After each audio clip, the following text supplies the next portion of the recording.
আসসালামু আলাইকুম। আজ আমি যাচ্ছি দক্ষিণ চব্বিশ পরগনা জেলার সুন্দরবনের পাশে অবস্থিত ভগবতপুর কুমির প্রকল্পে।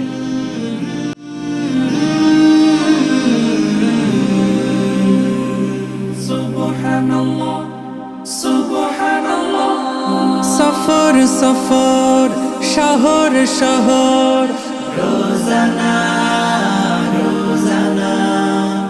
প্রাকৃতিক সৌন্দর্যে ঘেরা এই প্রকল্পটিতে রয়েছে ছোট থেকে বড় সব ধরনের কুমির। এখানে আপনারা আসলে কুমিরের জীবনচক্র দেখতে পাবেন। চলে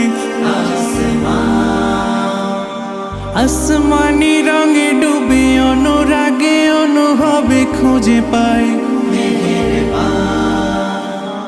সুবহানাল্লাহ আলহামদুলিল্লাহ ওয়ালা ইলাহা ইল্লাল্লাহ আল্লাহু আকবার। প্রকল্পটিতে ঢুকে প্রথমেই দেখতে পেলাম কুমিরের ডিম সংরক্ষণ করা হয়েছে।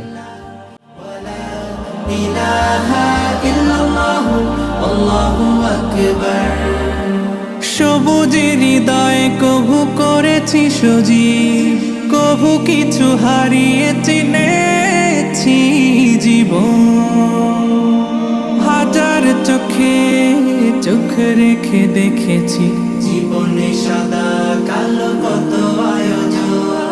জনম জনম কদম কদম এই চলা থামবে না। মুঠোয় ভরে কুড়াই কিছু হয়তো বা কিছু না। জীবনের প্রলোভনে আমি চলি প্রতিক্ষণে আর চলে আসমানি রঙে ডুবে অনু